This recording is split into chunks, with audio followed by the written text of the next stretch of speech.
Recording's on. Good, so welcome back. This is where we were yesterday. I finished the discussion on Lyapunov functions, which was the second way to analyze stability of fixed points and would actually give you potentially nonlinear stability for fixed points, even if the fixed point is non-hyperbolic, but it depends on the choice of the Lyapunov function. It's a big subject, but this was sort of an introduction to that only. Well, I'd like to move on to study truly move towards studying truly nonlinear phenomena near fixed points that cannot be explained by linearization.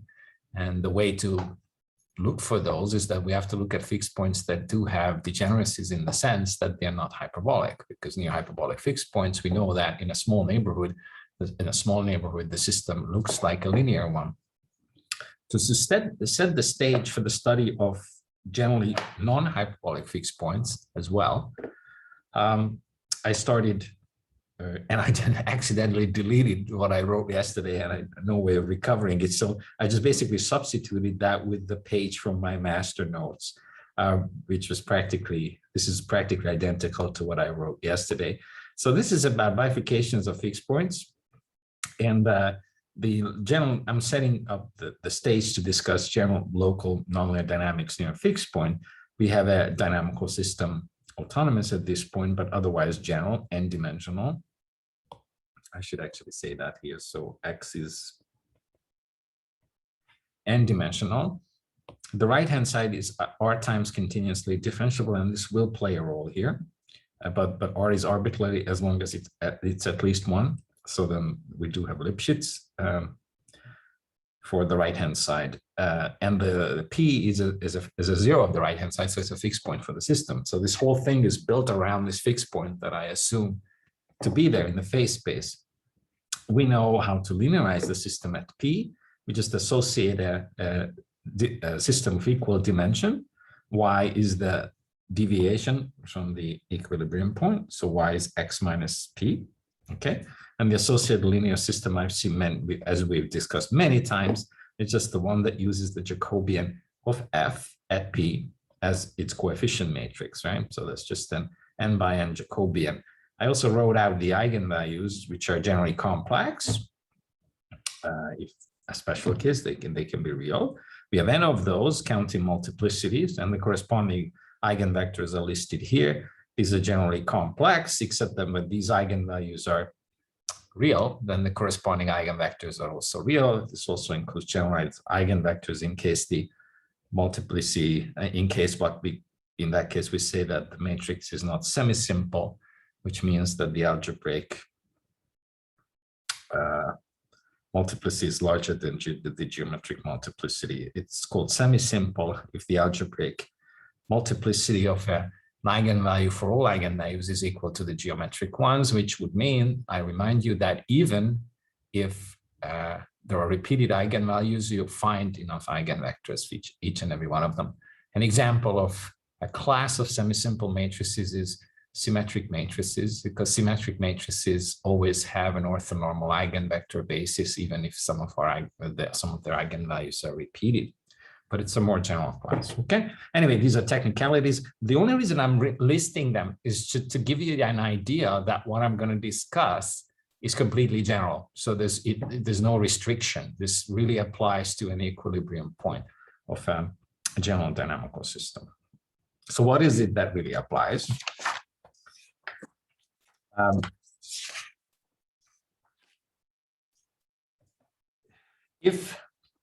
Most notably, I'm not assuming that the equilibrium point is hyperbolic. So among these eigenvalues, you may well have some whose real part is zero.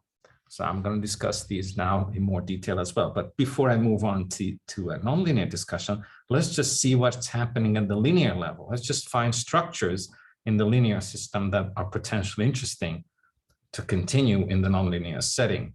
In the current completely general setting, Hartman-Grobman doesn't apply.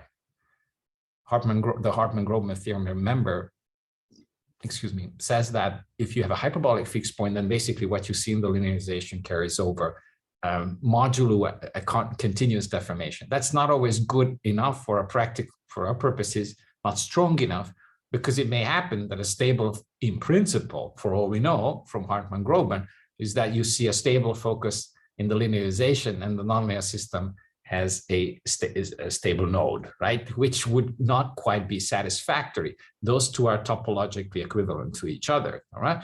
We know that there's more, that's true, but you have to assume more, say non-resonance conditions among the eigenvalues, then you can actually take that nonlinear, stable focus, and it will carry over as a stable focus for the nonlinear system as well.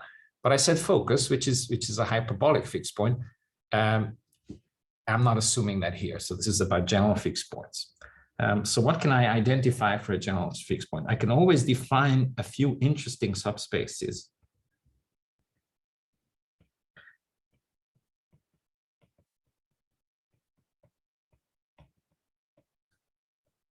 So these subspaces will be appropriate spans of various eigenvectors depending on their qualitative properties. So the first one will be, and the name says it all already, it's the stable subspace, will be basically the set of initial conditions for the linear system. So this is for the linear system.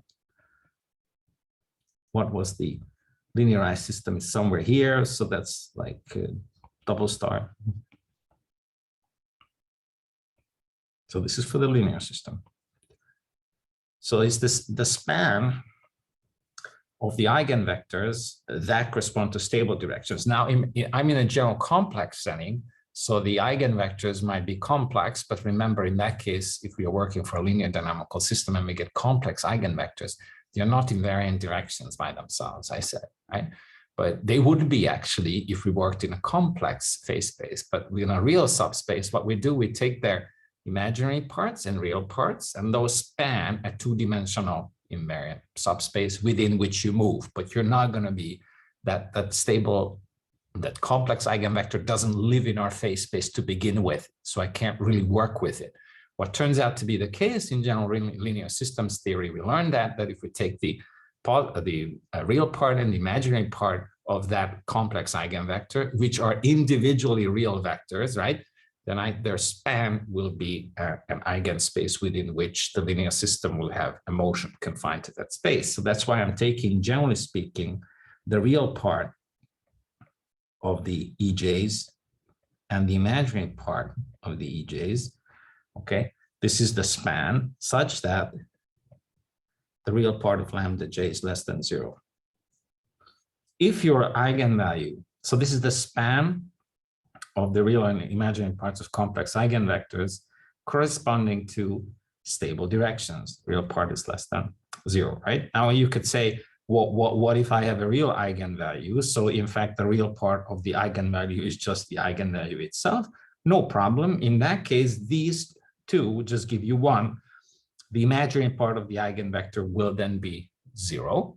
And what remains is the real part. And you take the span of that real part with 0, that just returns the real part of the eigenvector, which is the eigenvector, right? So this looks fancy, but the reason I wrote it out is that in this way, I'm covering both the complex and the real cases, right? If you just want to think of real eigenvalues, then again, this is all you have here. This is the set of eigenvalues that are less than 0, and this is the corresponding eigenvector. But this now contains all, this basically contains all directions. This forms a subspace, which is a combination, potentially a span of complex invariant subspaces, those two-dimensional ones that I mentioned. Let's take one of these and then some real ones, and I'm taking the span of all these. So invariably, if I start anywhere in this subspace, in this span, then I will be decaying to the origin. Okay, that's what I'm that's what I want to say with this. We call this the stable subspace.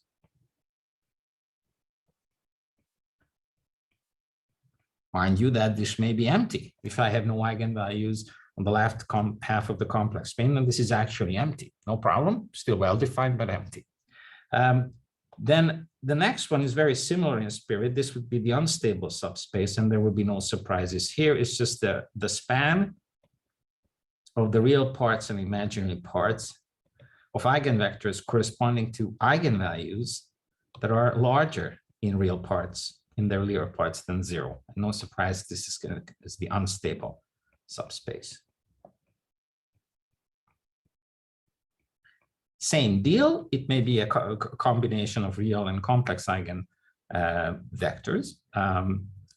The end result is that it's an invariant subspace such that all solutions actually grow exponentially in that. And the various components of the solutions within that subspace will grow at different rates, okay? When you project them, say you take a solution and you project them into various directions within that subspace, they will all grow with their individual real lambda j rates, but they will all grow. That's the point.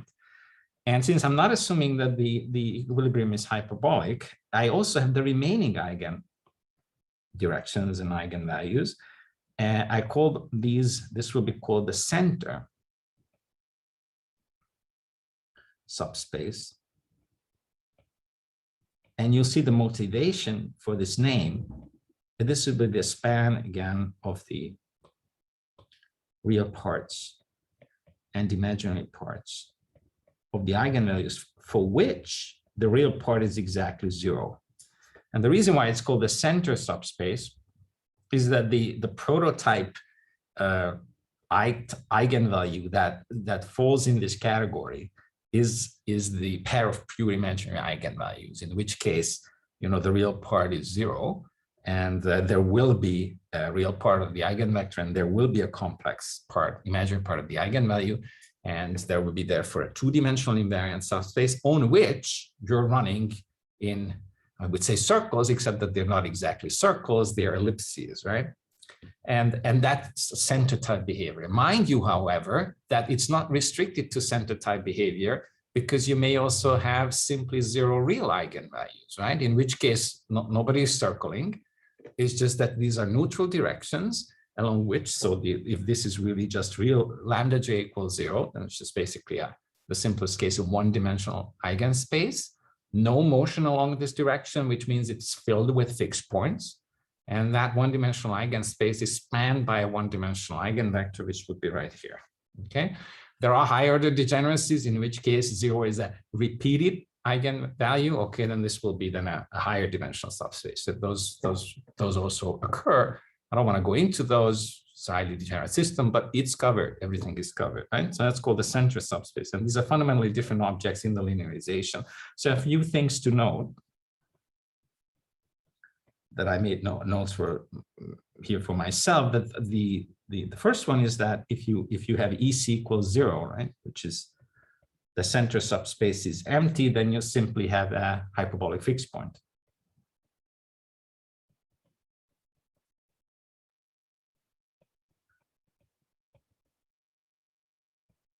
To which the Hartmann-Grobman theorem applies, right, which we have discussed. But I'm not assuming that. Now, if the one thing I want to point out is that all these subspaces are invariant, and we discussed again last time, there was a good question what exactly that means. So these are invariant subspaces.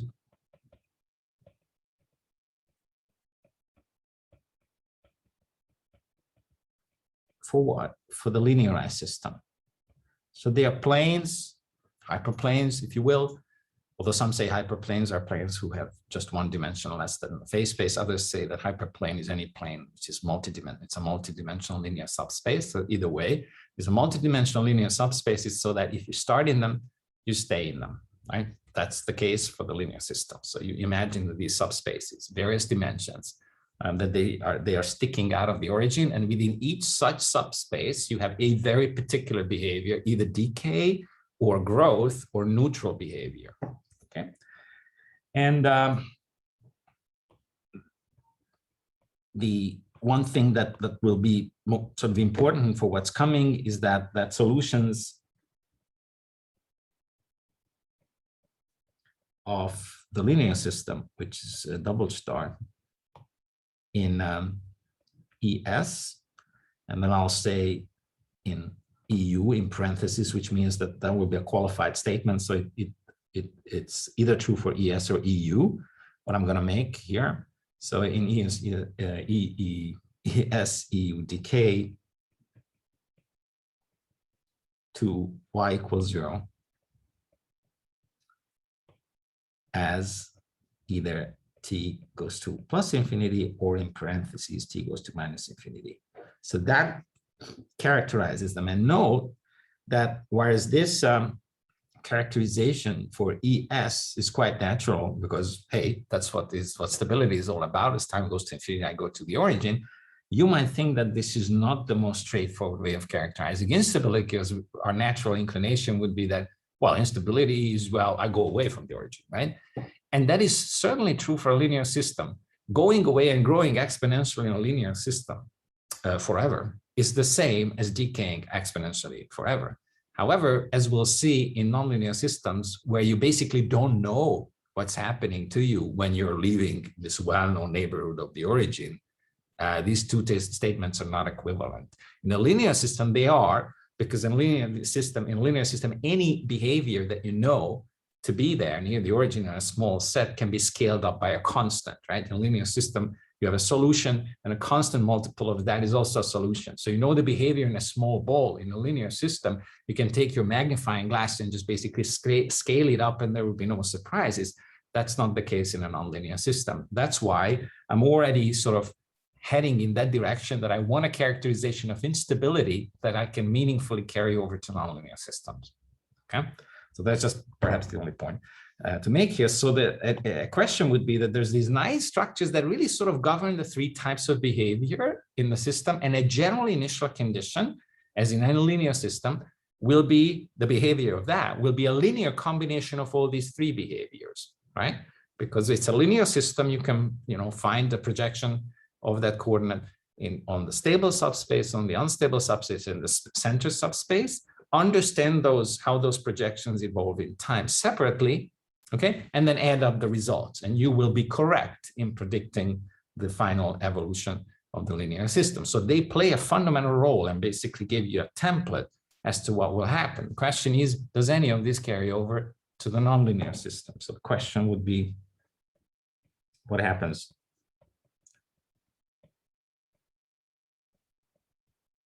to these important invariant subspaces?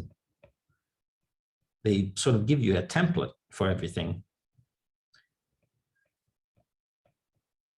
in the full nonlinear system, because that's why we're doing the whole thing. Remember, simple star was this system. Okay, so what comes to rescue in that is a very powerful and general theorem, whose proof was very hard, and I think it was done in several steps. And this goes by the name of, this very important theorem goes by the name of the center manifold theorem. It seems like it's only about the center subspace's fate, but in fact, it's about the fate of all three types of subspaces.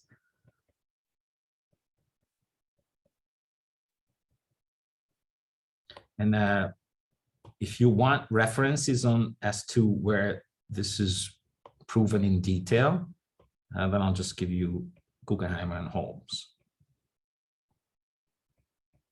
which was one of the main references I gave you at the beginning of the class. Okay, this is a complicated theorem. There's no way I can go into that, and in fact, they don't prove it either, but give you some ideas, but also give you the history of the subject and the references. So here's the statement. So the first statement is that there exists, in fact, a unique continuation to the stable subspace. And we denote it, traditionally it's denoted by WS, S is for stable, and it's attached to the equilibrium that we're studying, which is P. Or was it P? I think it was P. Although in my notes, it has changed to X naught for some reason, but it's P. And it's unique. And it's R times continuously differentiable, just as the right-hand side was assumed to be here. So it's as smooth as the right-hand side of the dynamical system, this surface. And its further properties are that it's actually tangent to the stable subspace at the point P. And it also has, it kind of mimics the properties of that, because the dimension of this surface WS at P is the same as the dimension of ES. Okay, so think of a surface. I'll draw a picture with all the statements after I've stated the theorem. But it's basically, there exists a unique surface which as actually, it starts looking like it's continuing the role of the stable subspace, but in the nonlinear system. And it's mimicking it. So first of all, it's unique, as was the stable subspace. Second of all, it's CR, so it's smooth. The original subspace was in fact C infinity, but probably I can't expect that. Well, it was C infinity because the linear system is C infinity, but the nonlinear system is only CR, so the best you can hope for is CR, okay? And then this surface is actually tangent to that subspace, ES, that we have been talking about. And not only is it tangent to it, but it looks like it's a nonlinear continuation of it, because it also has the same dimension. It could have a lower dimension or higher dimension, which could still be tangent to it, right? So certainly have a lower dimension and could be tangent to it, right? But that's not the end of the story. There's more. That it's also taking over. I can always draw a surface like this, right? So first of all, what I have said so far is no big deal, because give me a plane and I will draw a surface to it, many with the properties I have described so far. So that's certainly not all that surprising. The big deal is how this surface then relates to the nonlinear dynamics. And it is an invariant surface for the nonlinear dynamics. So it is composed of solutions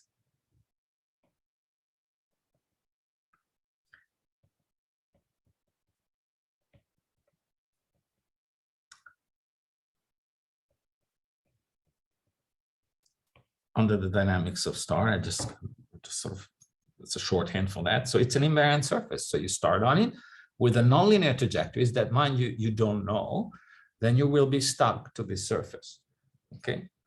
And not only that, so that's already a big deal, because then that's hard to do, right? Because essentially I would be hard pressed to do that without knowing the solution. So that's not something I can do as opposed to what I could do in the first part of the statement. And more than that,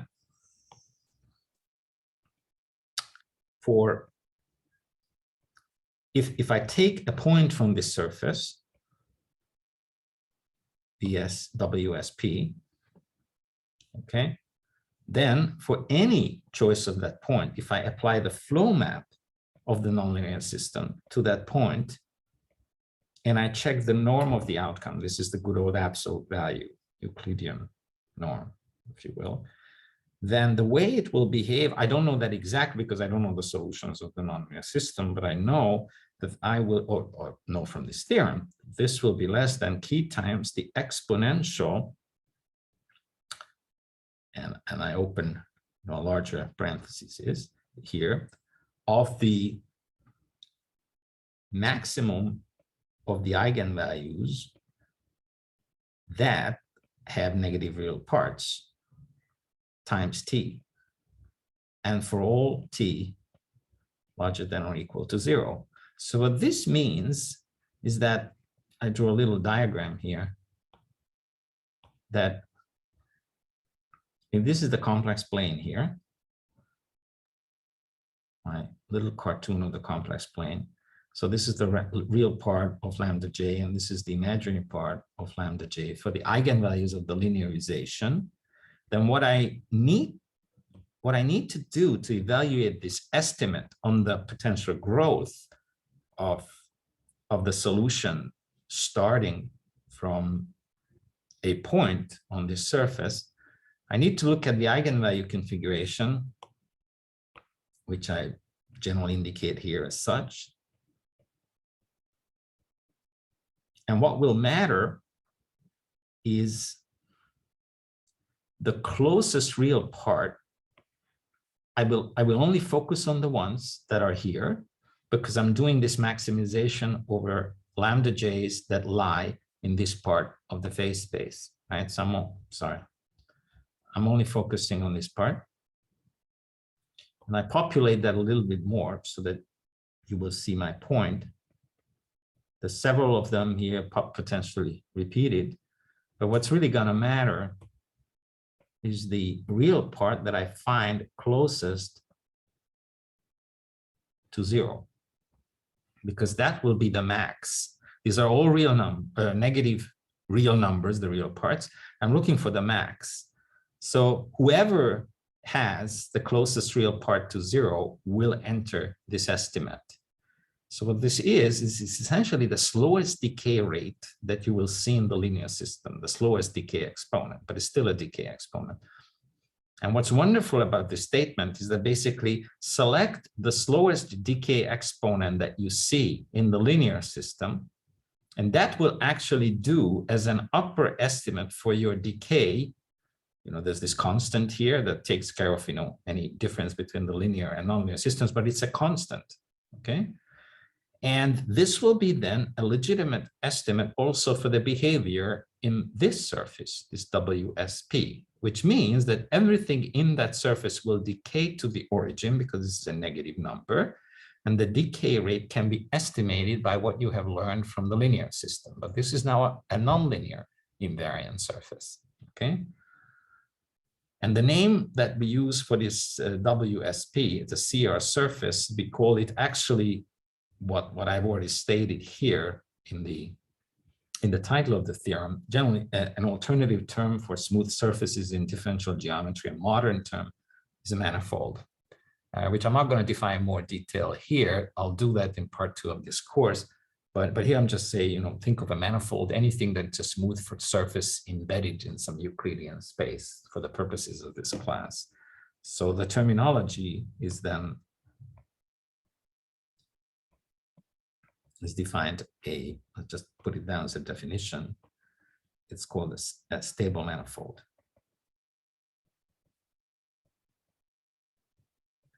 Some might, I certainly think sometimes that this is a misnomer, because as you see in a second, when I draw a picture, the manifold itself is not stable in the sense that it attracts solutions. What this refers to, this adjective stable, is the internal dynamics. Whereas when we talk about a stable fixed point, we don't refer to its internal dynamics because that's trivial. Nothing is happening, right? It's just a fixed point. But for the case of a stable manifold, when we say stable manifold, much the same way as we were saying this about the stable subspace, we refer to its internal dynamics rather than what the dynamics are like relative to it. So that's just something to keep in mind. And so this was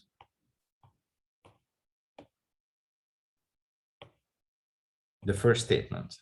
Now there's a very similar statement for the counterpart of the stable manifold, which is the unstable manifold. So I'm going to state that very quickly. So there exists a WUP, and we're going to call that the unstable manifold. It's again a CR surface.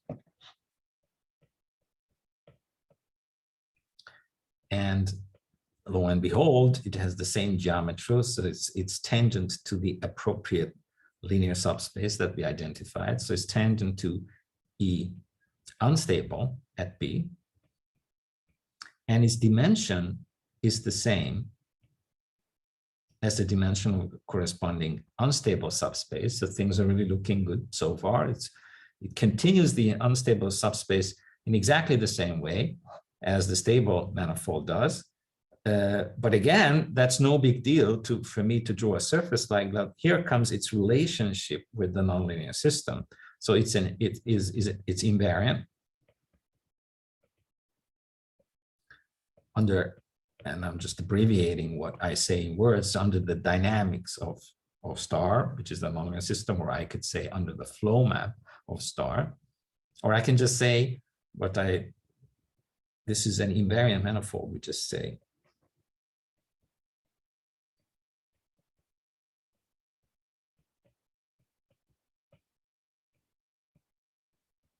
this is also terminology that used a lot. When I say invariant manifold, it doesn't say anything about what that manifold is like, what's happening inside the manifold, what's happening transverse to the manifold. It just records the fact that this surface is composed of trajectories of the system, and they tend to be very important, invariant manifolds. In fact, the whole modern theory of dynamical systems is based on invariant manifolds rather than individual trajectories, because they are kind of the building blocks of the big picture in the phase space, right? And they tend to have global influence. So it's invariant. I'm just mimicking the statement. And here I will say again that if I pick now a point from the unstable manifold, okay, and apply the flow map to it,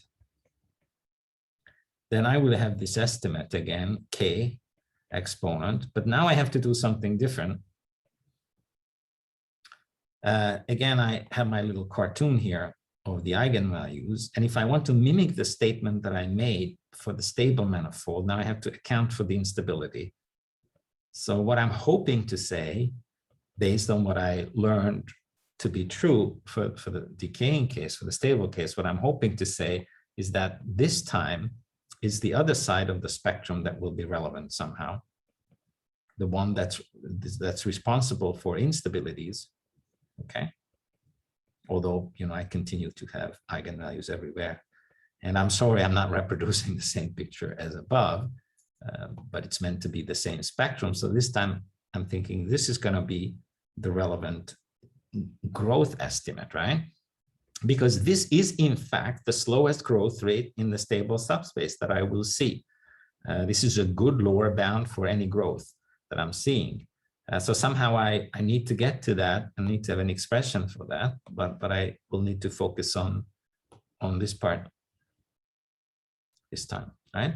So with that in mind, what I can write is this time I'm looking at the minimum, right, of the real part of lambda j's taken over lambda j's for which the real part is positive, okay? And then I multiply that by t. But now I'm in a linear set, in a nonlinear setting, and I told you about my dilemma. All this is happening near the equilibrium point. There exists a manifold near this equilibrium point, okay?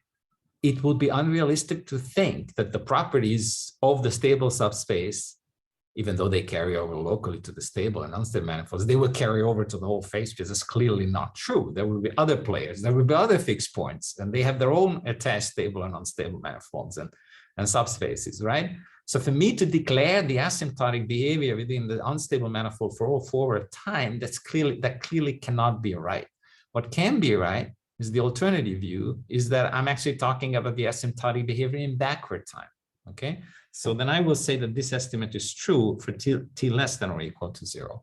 So what I have control over is the following. If I reverse time in the unstable manifold, then instead of growth, I'm going to be seeing locally decay. And for that decay, this is the estimate that I have, okay? And this will be decay because t is negative, okay? So that's the philosophy behind this. And then accordingly, you know, I call WP the unstable manifold.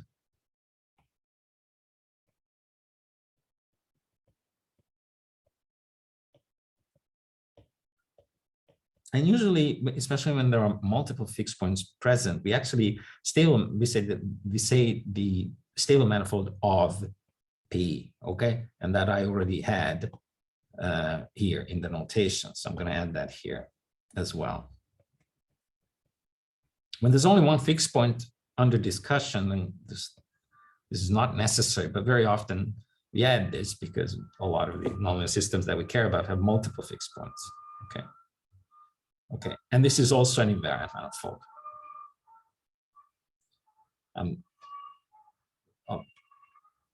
I wrote that out here because just to introduce the terminology, this is also an invariant manifold. That's it. So what's left is the most important part from our point of view, from the point of view of our current discussion. I just have to find the right colors here.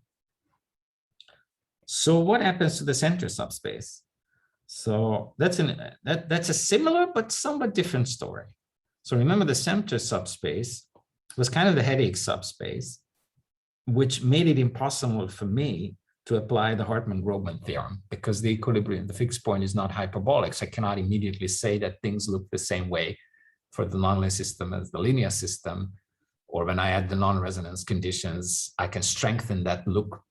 I shouldn't say same, but similar. I can strengthen that from just general topological equivalence to even C1 equivalence. So, you know, focus will be a focus for the nonlinear system. Stable focus goes to a stable focus, stable non, all that, right? So I can strengthen that from Hartman-Grobman normally when I have a hyperbolic fixed point. But if this EC is present, all bets are off. So that's why we have a separate theorem, and that's why the theorem bears the name of the center manifold theorem, because it is really this part that I'm worried about. And for a reason, because I cannot claim that there is a unique center manifold. It's an important distinction for all these guys, I mean, they have two, right? I had two, but there was this point here, exclamation point, and that means unique. And unfortunately, and for a good reason, actually, I cannot claim that the center subspace survives, but on a positive note, actually it does survive, even if it's not unique. So there will be a center manifold, except that there will be center manifolds. So there will be actually infinitely many, as it turns out. But nevertheless, they can be reasonably considered to continue the center subspace in the nonlinear system. The next surprise is here, actually, that this is, and that's why I made a big deal out of these manifolds. They're not CR. It turns out, and you can show this on examples, that you do generally lose 1 degree of smoothness if the system had finite differentiability on the right-hand side, the continuous dynamical system. That's why I was keen on, you know, writing that all out. This is not as smooth as the original system. This will make no difference if the original system was C infinity. So many of our models are. You can differentiate them as many times as you wish. If you subtract 1 from infinity, that's still infinity. So that's not going to make a difference in those. But if you have finite differentiability, it will make a difference because you lose 1. Okay. And the good news is, so this is a C0 surface, so CR minus 1 surface. Okay. But it has the other good properties that it shares with the other manifold. So it's tangent to the center subspace, EC, at P, okay? And its dimension is, again, the right one that you would like for a nonlinear continuation of the center subspace. It has the same dimension as the center subspace, okay? And it also, again, I would have no problem drawing something like that, but here comes the important part, that is also invariant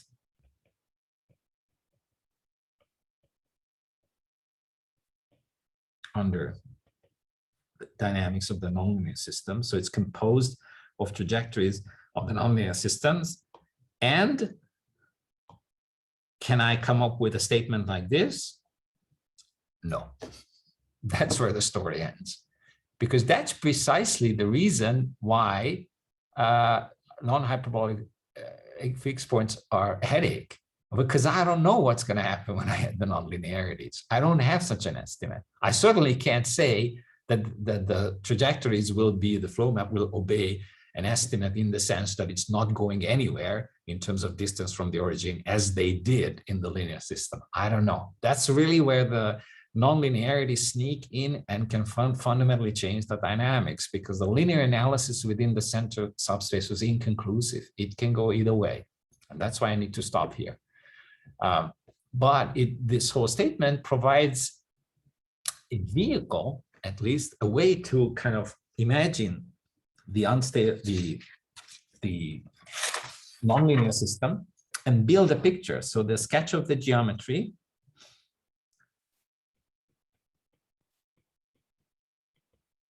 that I will see based on this theorem. So what I'm stating here, so I have P here, and that P will have, before I add the nonlinearities, it will have a stable subspace, which goes right through it. Remember, this was EC. And within EC, I have decaying solutions. This is just a schematic diagram. All this is happening in Rn and dimensions, okay? And for the linear system, I also had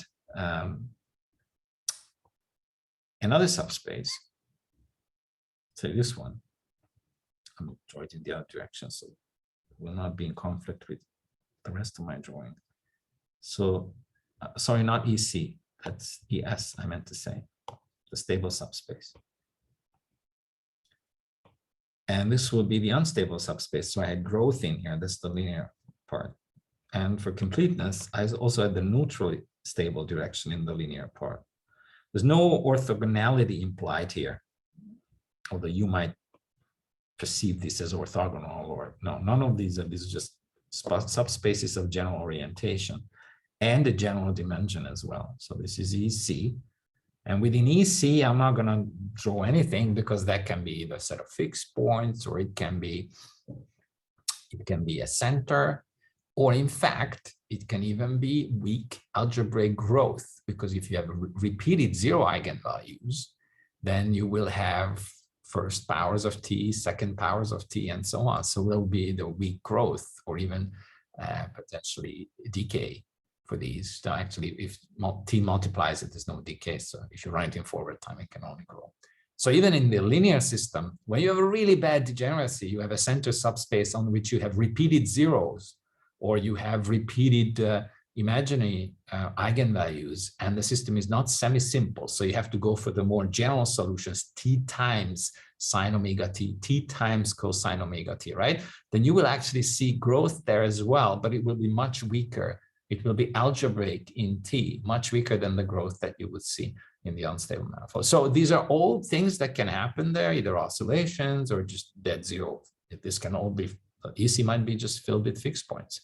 However, that subtle structure will change when you add the nonlinearities. I'm unable to say, I'm unable to make a general statement as to how it will change. We need to take a closer look. That's why I'm stopping here, and I'm not adding anything there, even though for the two other subspaces, for their continuations, I have these statements, okay?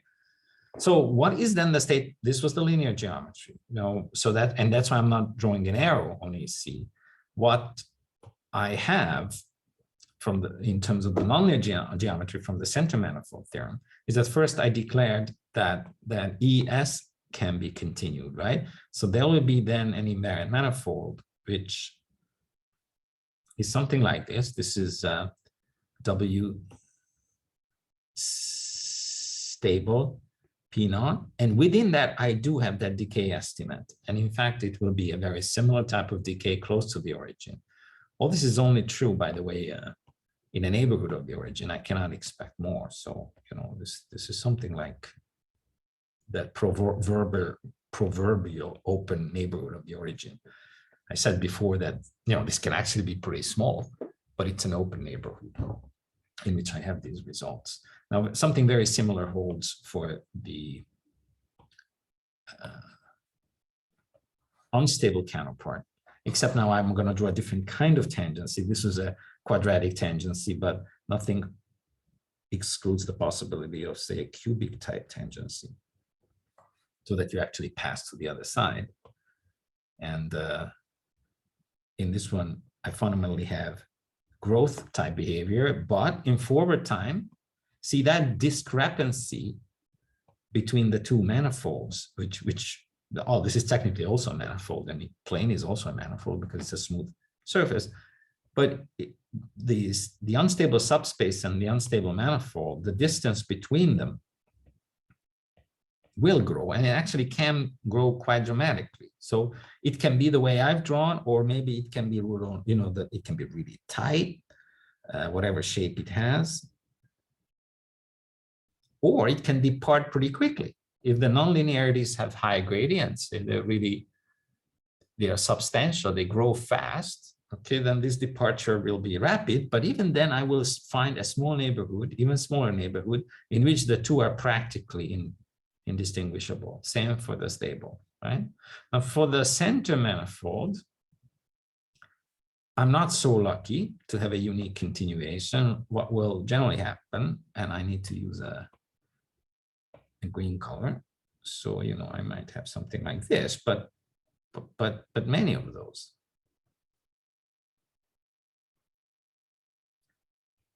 And don't think of them as actually potentially the way I've drawn them as discrete ones. In fact, you will have a continuous family of these in general, as it turns out. So they're not, you can pick individual curves or surfaces rather that satisfy these properties that I've listed, but those surfaces are non-unique. There will be many of them. So I now draw several arrows to these, and I'll just say that this is the center manifold of P, but really I'm making a statement about one of them, but I never said that it's unique. So there will be, in fact, generally infinitely many. There are systems in which they turn out to be unique. Okay, and you can look up there on various conditions under which that happens. They're sometimes not easy to verify, but it may turn out that they are unique, but generally speaking, they're non-unique and you have infinitely many of these. Okay, so the remarks that I just want to add here is that the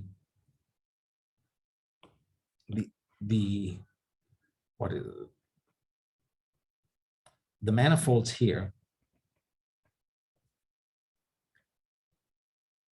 are all invariant.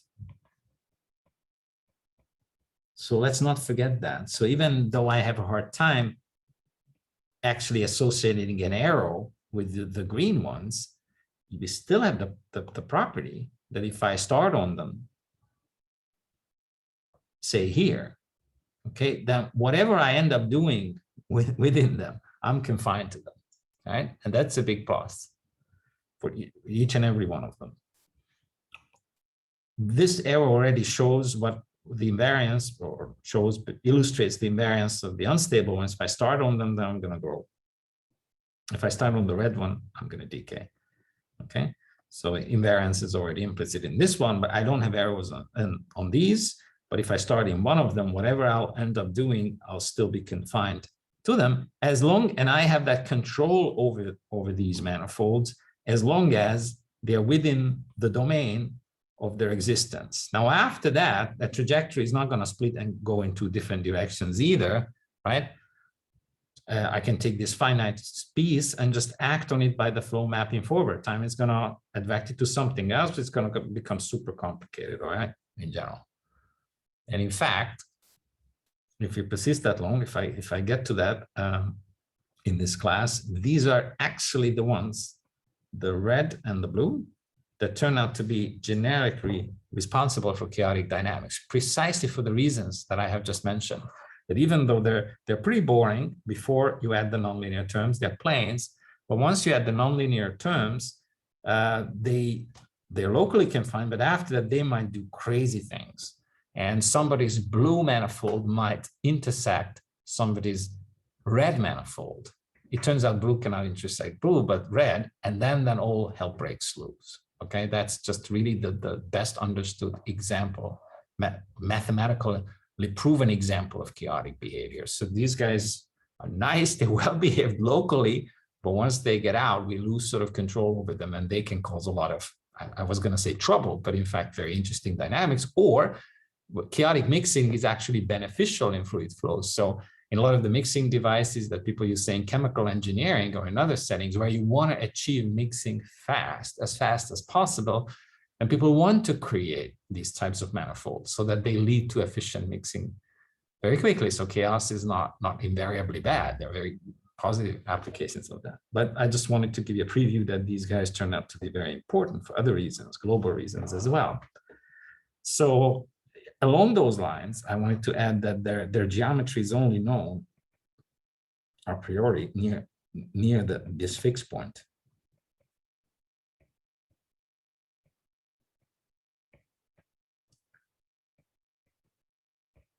Okay, and once again, these two manifolds, WS and U, this is sometimes used this notation, so I'm referring to both in this case, are unique.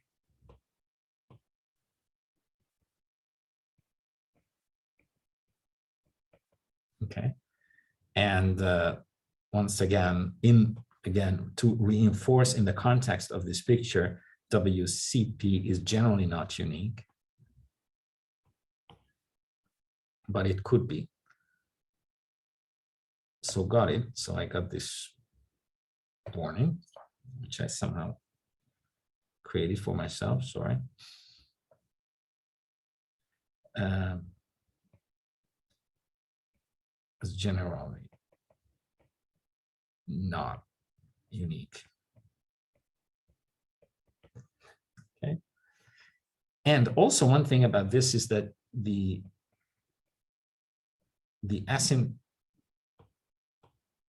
I'll just say its asymptotic dynamics is generally unknown.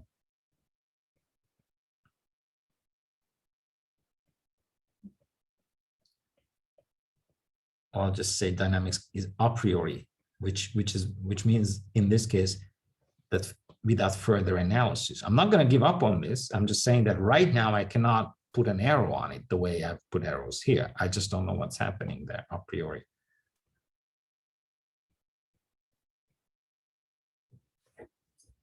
Okay, but what I want to say is that in fact, the green curves or surfaces are absolutely crucial in my understanding of the local nonlinear dynamics,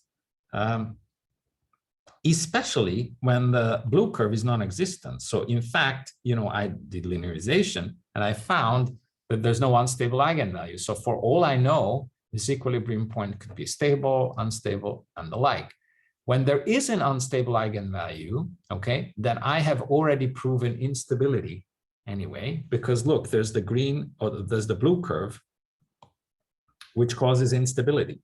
If I'm on the blue curve, I'm carried away. So I'm unable to contain all initial conditions in a small ball, irrespective of what happens on the green curves.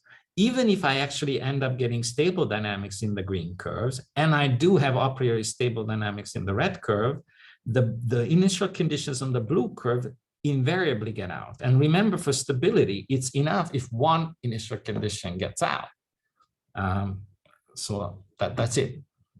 So if the blue curve is there and non-empty, so I did have unstable eigenvalues, positive real parts, then I know that this is an unstable fixed point. I still may want to, for various purposes, understand what happens in the green directions.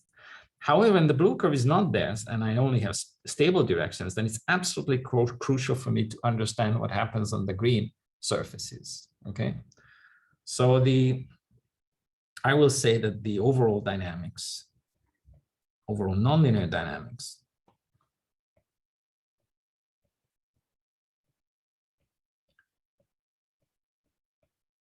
critically depends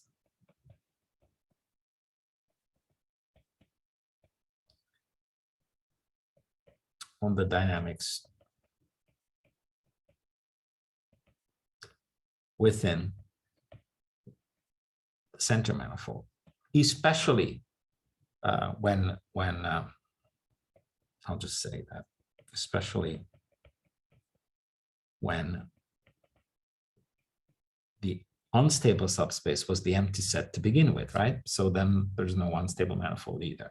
Okay, so I can't just leave it at that. I need to develop the technology to understand what happens on these nonlinear manifolds, but I'm not going to get that from the linearization. I need a truly nonlinear technique. Before I do that, let's just look at an example to see whether I can actually do better and get uniqueness, because I think this is an instructive example. So my next step here, unless there are questions. Yes, please. One quick question. Yes. This may be a minor point, but in the statement of these inequalities for the stable and unstable manifold, should this perhaps be norm of ft of x minus p is smaller than? You're absolutely right. You're absolutely right. Sorry about that. I already noticed that it's the distance from P, exactly. Okay, thanks. Yeah. What happened here is that, I tell you what happened here, that I wanted to be close to the statement here, and they assume that the fixed point is at the origin. Ah, okay, yes. Okay, yeah. And I didn't make that assumption. What's the most expedient way? So you know what, let's, you're absolutely right. Thank you for pointing that out. So let's just assume for simplicity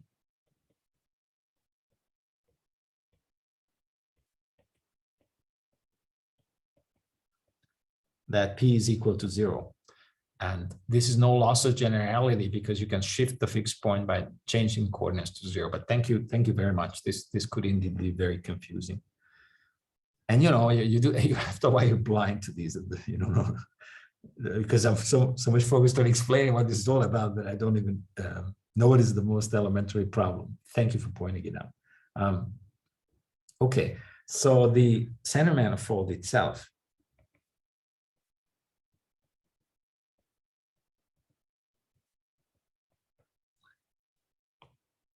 is critical to look at, as we have just concluded, right? So the first thing is just to clear up that, is this just sort of a weakness of this non-uniqueness? Is that really just a weakness of the general theorem? Maybe it can be strengthened, or is this pretty much something that I can expect even in the smallest or the simplest examples? Let's look at a simple example to clear that up. So this is sort of an introductory example, right? So the question that I want to answer with this is the center manifold of P generally non-unique?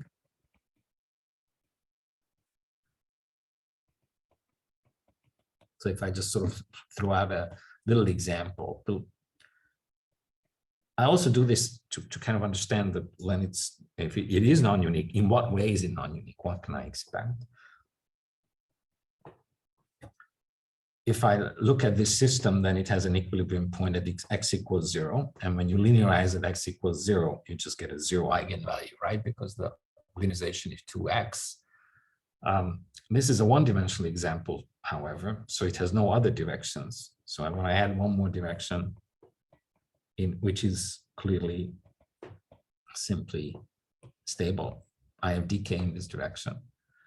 So I do have an equilibrium point at x equals 0, a fixed point.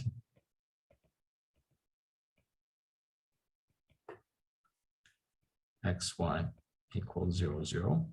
So we know that, and you linearize at that fixed point. And the linearized dynamics is x dot y dot equals, how do you linearize? You take the Jacobian on the right-hand side. Let me write that out in the system form so that we follow strictly. The only thing is that I'm using now x and y also for the coordinates in the linear system. So I'm just placing the linear system at the same origin. Hopefully that's not confusing. Okay, because I can't use u for the linearized coordinates because that's already the other direction. Well, by now we understand what linearization is. That we just replace the system with the Jacobian times these coordinates, right? So what's the Jacobian? I have to take Jacobian at 0, so this would be 0, 0, right? When I take the derivatives with respect to x and y at 0, and then when I take the same derivatives with respect to x and y, then I'll get a -1 here, right? So this is the linearized system. And I can plot the phase portrait of this linearized system fairly easily, right?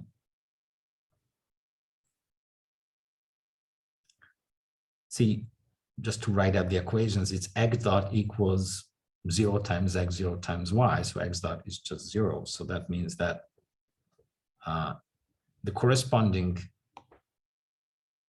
eigenvector corresponding to the 0 eigenvalue is pointing, is the 1, 0 eigenvector, right? But I see here the lambda equals 0 right there. So that eigenvector, the stable direction, I'm sorry, the center direction is right here. So this is my EC, the center subspace. And in the other direction, again, from the linearization, this is diagonal matrix. You can read off that the direction of the other eigenvector is 0, 1. So it's going to be this direction. And along that, I have stability. So that's my stable direction, stable subspace right here in the linearization. And I don't have an unstable subspace. So the unstable subspace is empty. It's the empty set. Okay, now what's the linearized dynamics like? Once again, if it's not absolutely necessary, but I write out the equations, individually so that you see the dynamics. So this is x dot equals 0 and y dot equals minus y, right? Which you can really read off from here immediately. So in the x direction, I'm not moving. No matter where I am, I'm not moving. But if I set y equals 0, then I'm not moving in the y direction either. So if I set y equals 0, I place myself on the center subspace. And what I have there, therefore, is just fixed points. So there's a continuous family of fixed points, but I'm not good at drawing continuous families of fixed points. So because then they will be just a line, right? So this is a continuous family of fixed points. And this sort of refers back to our earlier discussion, is that linear systems can have multiple fixed points, but if they have more than one, then it's going to be infinitely many. Why? Because again, linear behavior scales up, right? So either have one or infinitely many. You cannot have two in a linear system. You cannot have 3, 4. You cannot have a discrete number. So this is a continuous family of fixed points.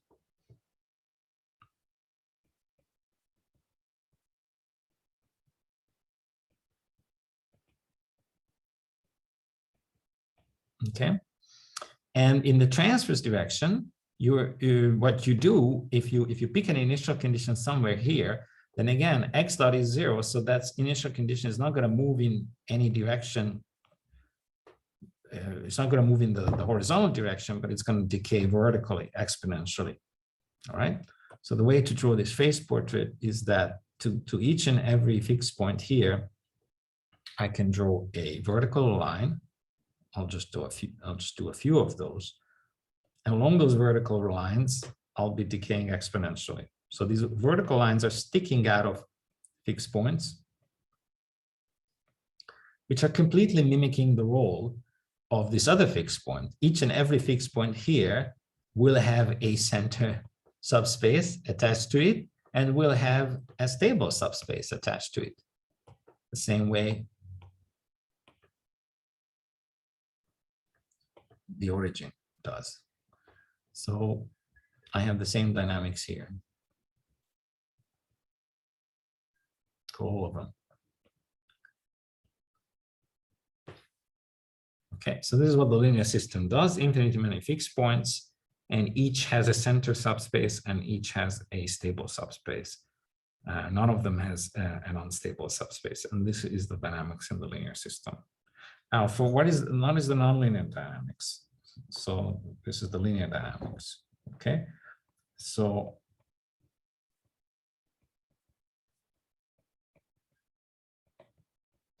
I have no good way of passing a lot of this information to the nonlinear system. The only thing I know is that here's a fixed point, and the stable manifold of this fixed point will survive. Okay, because this is truly a fixed point here. But as to what will happen on the center manifold, it's got to have a center manifold, but I don't know what's going to happen on that. Luckily, this system is, that's why I picked it as an example. It's very simple to analyze. So it all depends on what happens in the x direction, because the y direction remains unchanged, even if I consider the full nonlinear system, because the y direction was linear to begin with. This is a one-dimensional system for which we know how to plot, how to conclude what the phase portrait is like, right? So what we do for this one-dimensional system is we take its right-hand side, which is, let's just call it, just call this f of x, right? And then here I just graph the f of the right-hand side, which is a parabola. So this is the graph of f. And remember, we can use the graph, the sign of the graph of f to immediately obtain the dynamics for this one-dimensional autonomous differential equation. This is a fixed point here, and I will be growing here because the right-hand side is positive, right? But I'll be growing here as well because the right-hand side is positive there too. There you go. This is just the one-dimensional phase portrait of the dynamical system. We're done. And luckily, in this example, the two directions decouple from each other. So all I need to do is just superimpose the y dynamics, which knows nothing about the x dynamics. So let me quickly do that. I can just then draw the nonlinear dynamics. They are the two axes. This is x, that's y. No question there's a fixed point here, and no question that this is what's happening here. And a general initial condition will also obey the same dynamics here. Okay, but they're not going to be confined to lines anymore, right? Because the y coordinate is changing. Y is not changing along this line because y is 0.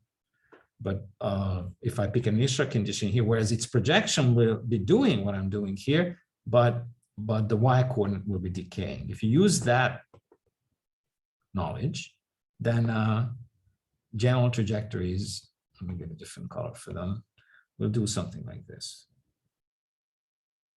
You start from here, you do that.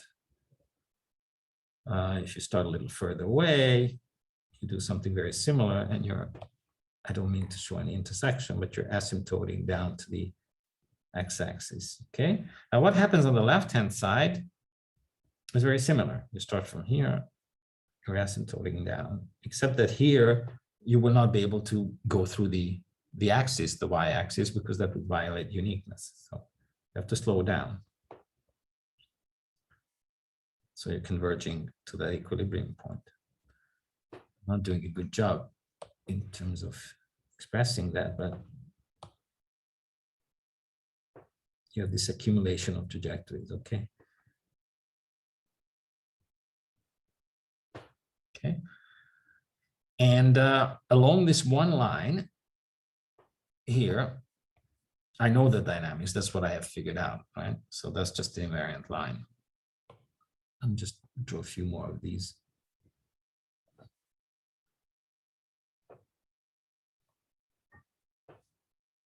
Okay, and I can just keep filling this up forever, right? But I'm a bit unhappy with my drawing performance here. I mean, they all really come down.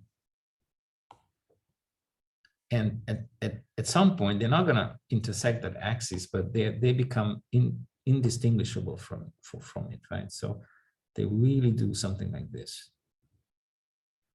And mind you, it doesn't mean that they become part of that line there, but they get arbitrarily close to it. And in the end, they're going to be tangent to the horizontal line, okay? All right, so what's going on in the nonlinear system? The nonlinear system, my focus of interest is the origin, and that clearly has a stable manifold. And in fact, because the system is so simple, the stable manifold of the origin is actually, it coincides with the stable subspace that I found in the linear system, okay? And you could say, I suspected that, you know, this theorem is just, it's just one of those mathematical theorems that's ready to accommodate all kind of extreme cases, and that's why it's hesitant to say that the center manifold is unique, because I just picked the simplest example possible, and there you go. In that I have a unique center manifold. It's right there. Okay, so this used to be EC, but also I can say that this is the center manifold of the origin, which certainly satisfies all the properties that I'm after. Again, I don't have trivial dynamics in it anymore, so it's not fixed points. It's not neutral dynamics, but that's fine because I never said what the internal dynamics of the center manifold should be. I just said, where did I talk about that? So it's here, that it's invariant. It's CR minus 1, and it's tangent to the fixed point, and its dimension is the same as the dimension of the center subspace. There you go. This system was C infinity. Okay, so this has pretty good smoothness. So this is also C infinity. In fact, this is an analytic curve. Right?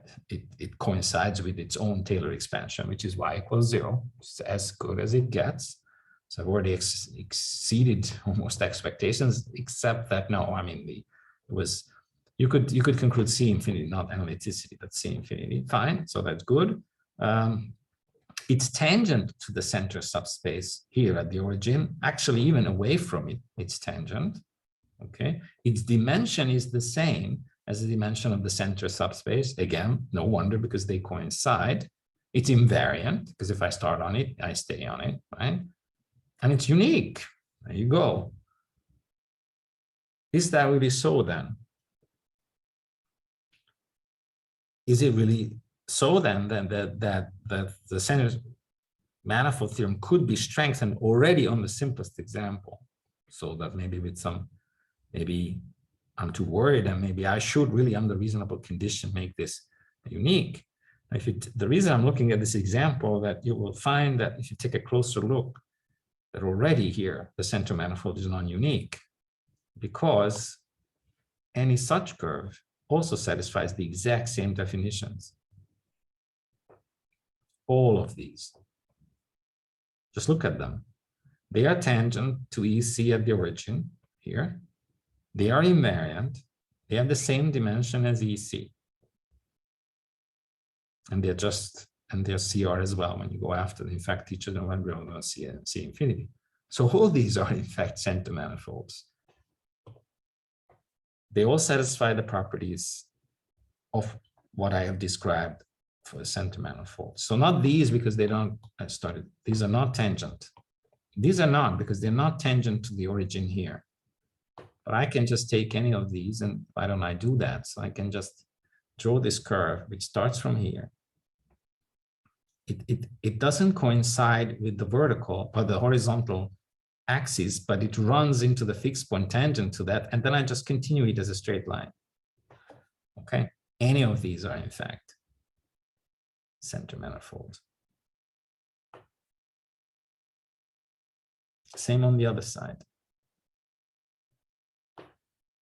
And this is pretty typical. This is what happens in real life. So I'll draw arrows. I have to draw arrows not only to this one, but also to this one, to that one, and to all of them.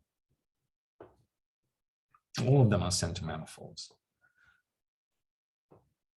So you have infinitely many.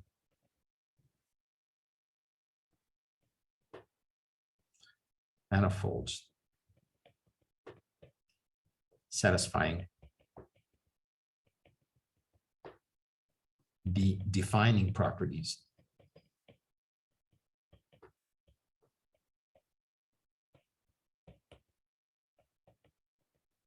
of WC0.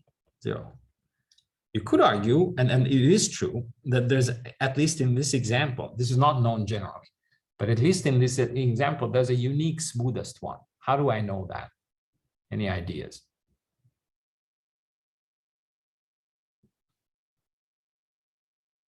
So if there's one thing that distinguishes one of them,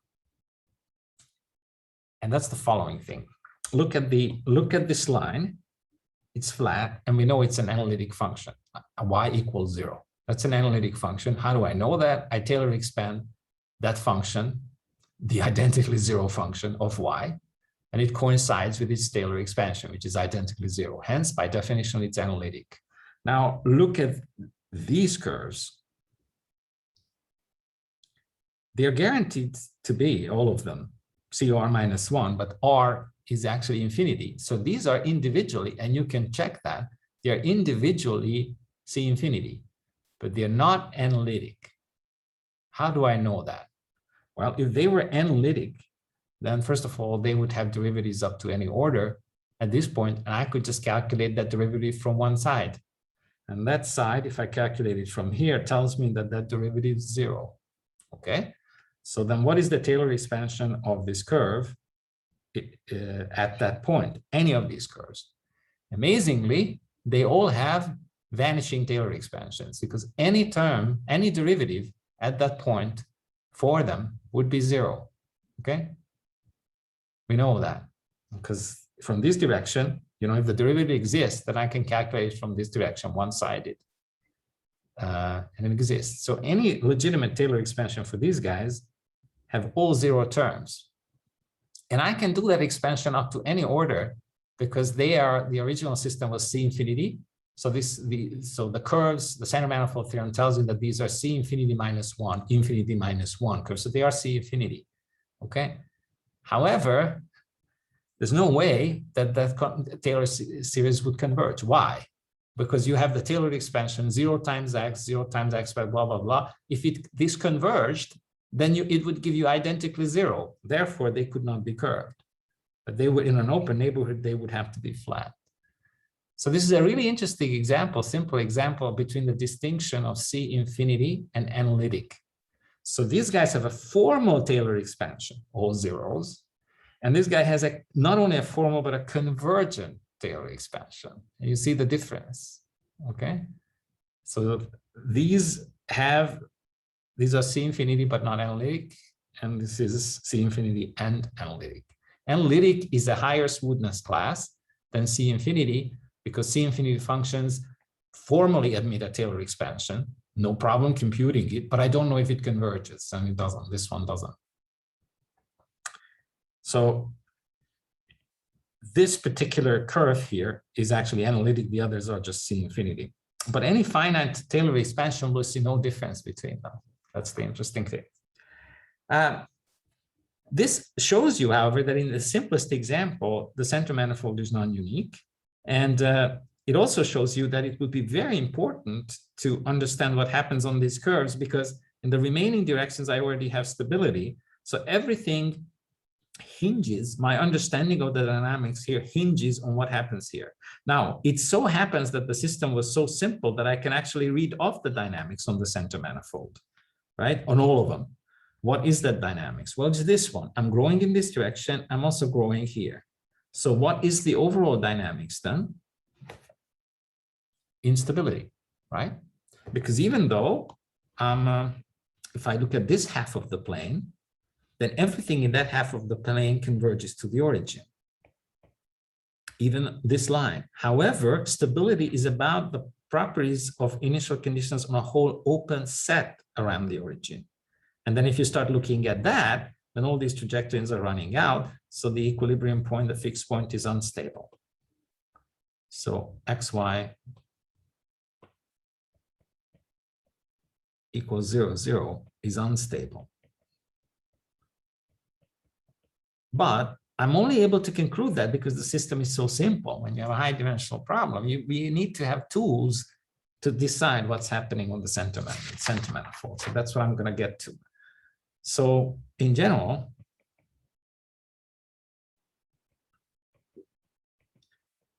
how do we determine?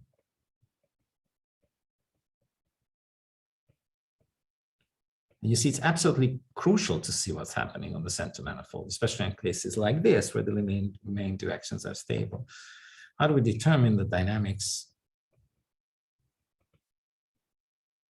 on WCP?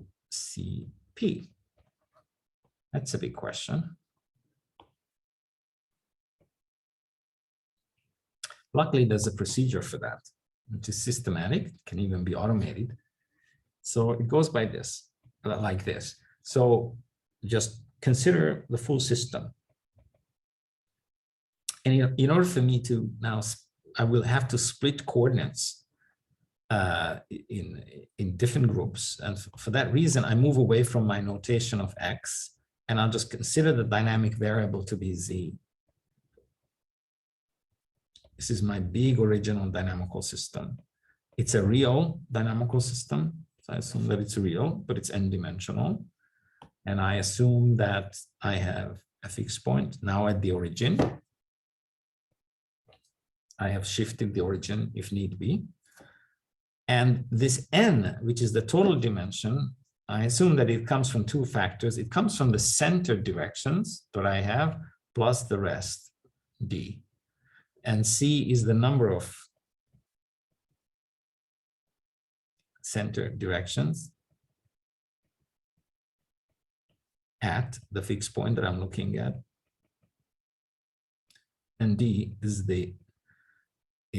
just the rest. I'll just write D is n minus C, which should already be apparent from the fact that this is n here and D is n minus C, right? So it's basically the hyperbolic directions, right, as we often call them.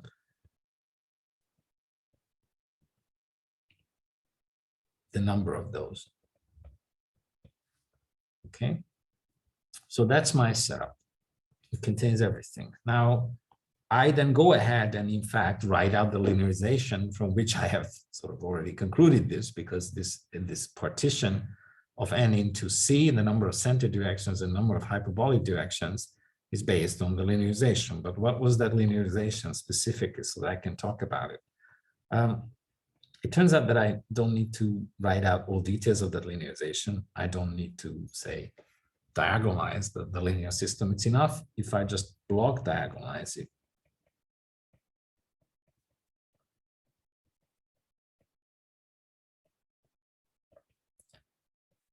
The block diagonalization procedure is something which is friendlier than linearization. For linearization, diagonalization, sorry. To diagonalize a matrix, you need to know exactly its eigenvalues and the corresponding eigenvectors. To block diagonalize a matrix, you just need to know vectors that span various eigenspaces, the two kinds of eigenspaces that are the center eigenspace and the remaining. So you don't need to know the exact eigenvectors, and we're not going to be relying on the exact Formula eigenvalues. So how does that go? So a block diagonalization goes like this. You first linearize at z equals 0.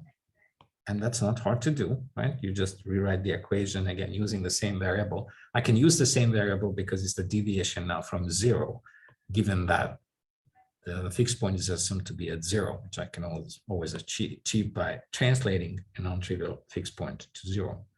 So z dot will then be mz plus order z norm squared. M is the linearization, so this is the Jacobian, right? M is the Jacobian of f at 0. Okay, so that's the first step, and now I define this for the purposes of block diagonalizing a matrix, define a transformation matrix that will do just that.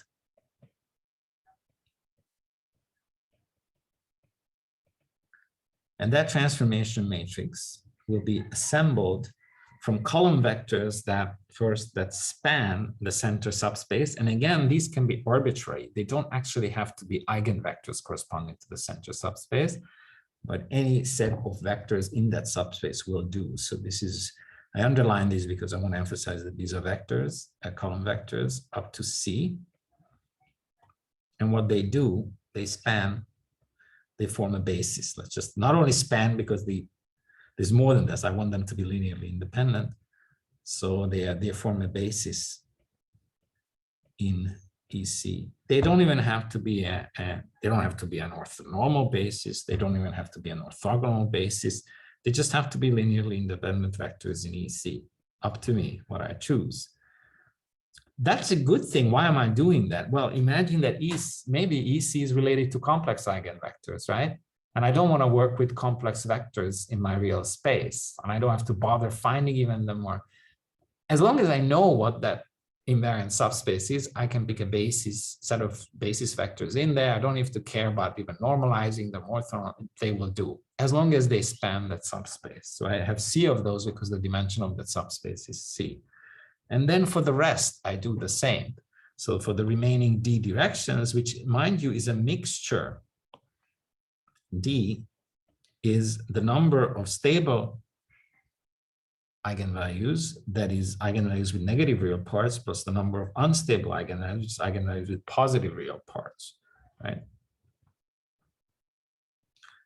So I just take that subspace and I select linearly independent vectors from there. So that gives me another set of vectors which range from B1 to BD.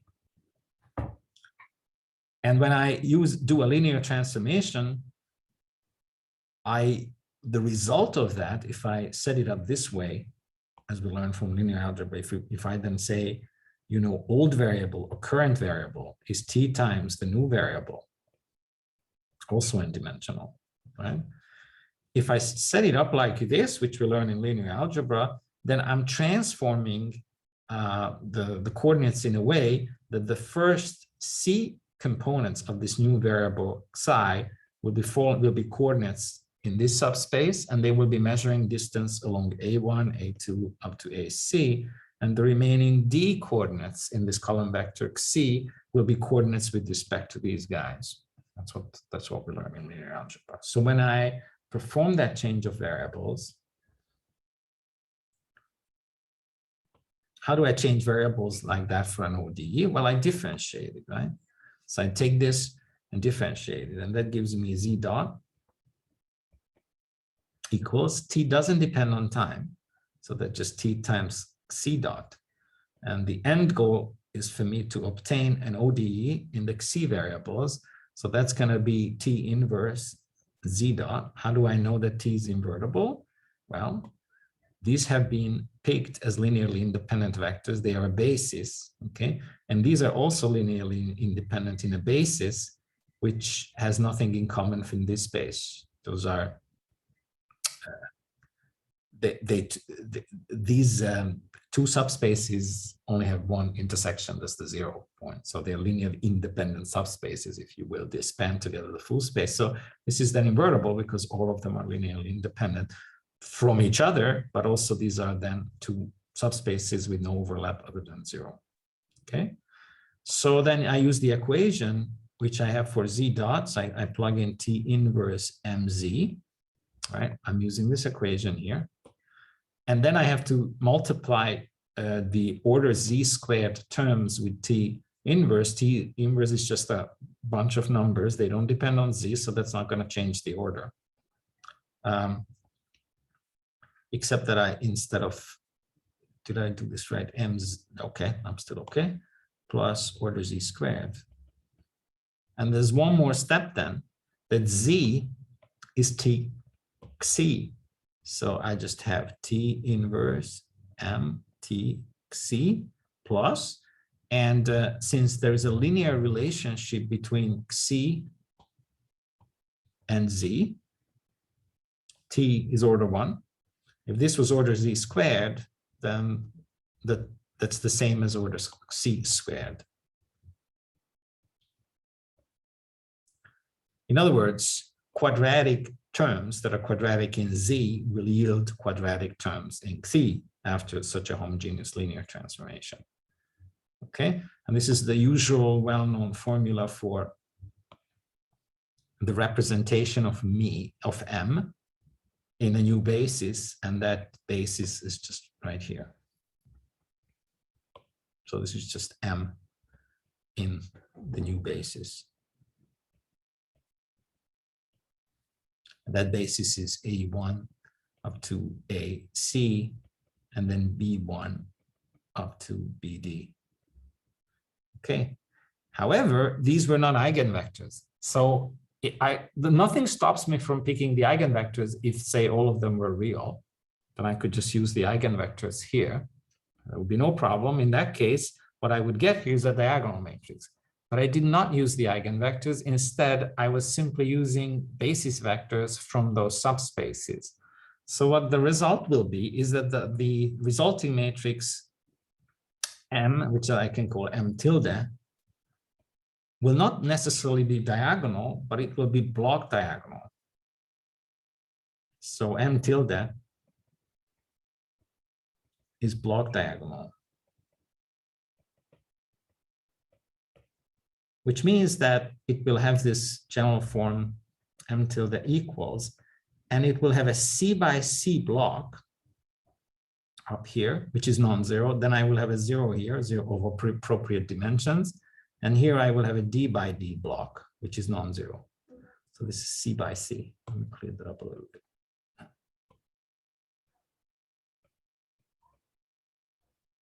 Okay, so these are diagonal, these two.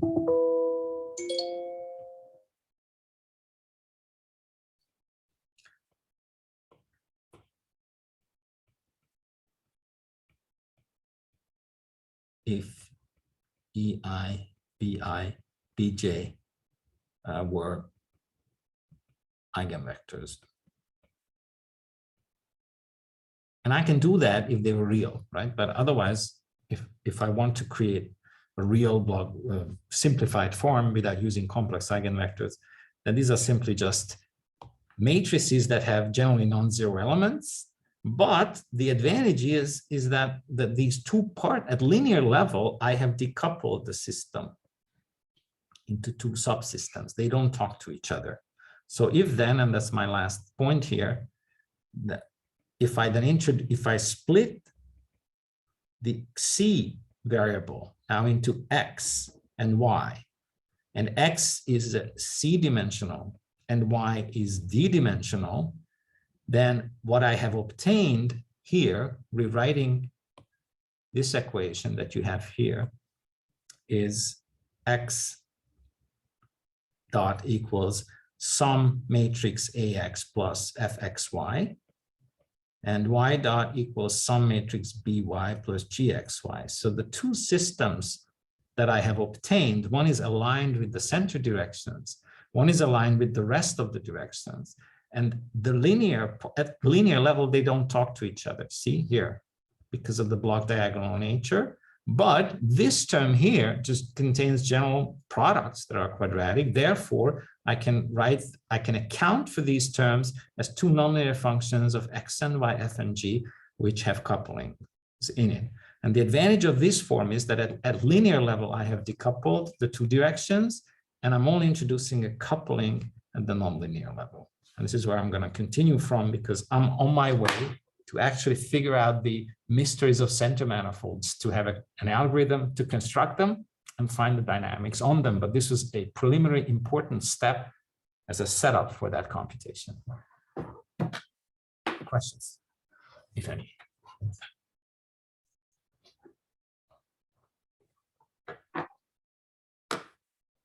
I have a question. Yeah, go ahead.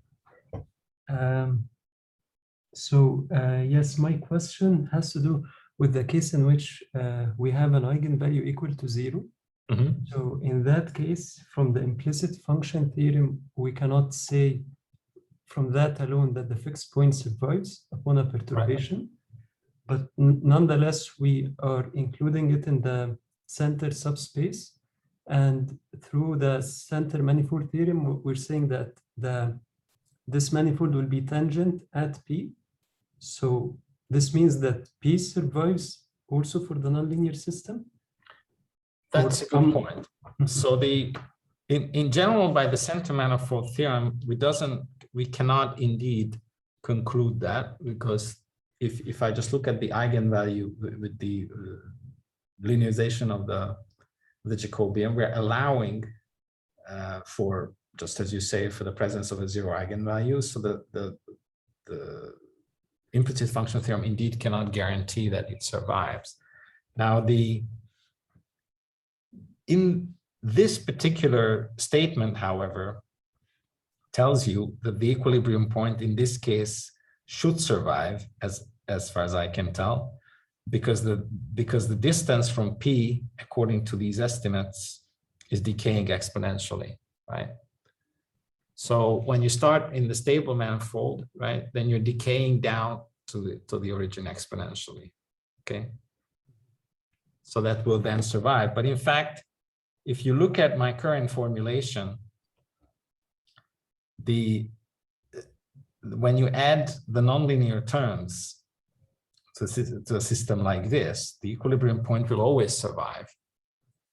I don't even have to come for this, but let's just look at this point here. Z equals 0 is assumed to be a fixed point to begin with. Okay, so it will survive. That's not a surprise in this case. So what you were alluding to is the general case when I add the general perturbation. Remember, we were doing the implicit function theorem, which is an epsilon small perturbation to the system. And that epsilon small perturbation is not necessarily a nonlinear function of x or y, right? But it's a general small perturbation. It can even be a constant. And the great result from the implicit function theorem is that if you just add the plain constant epsilon times c, in which case you no longer have the argument that the fixed point is there as a solution of the system, you cannot read it off, then nevertheless the implicit function theorem guarantees that you will have a unique surviving fixed point as long as its conditions are satisfied. Here, formally, when you apply the implicit function theorem to continue the fixed point of the linear system into a fixed point of the nonlinear system, okay, then if you just do that blindly, then indeed the implicit function theorem would not be strong enough for you to make that conclusion, but the whole setup is strong enough for you to make that conclusion, because you don't in fact have to resort to the implicit function theorem, but just look at the basic setup and know that even if I'm adding nonlinear terms, because they are second order in distances from the origin, therefore the origin still makes them zero and vanish, I'm preserving the fixed point. That's a good point, right? Thank you. So sometimes you can do better than the implicit function theorem, I will blindly tell you. Okay, anything else?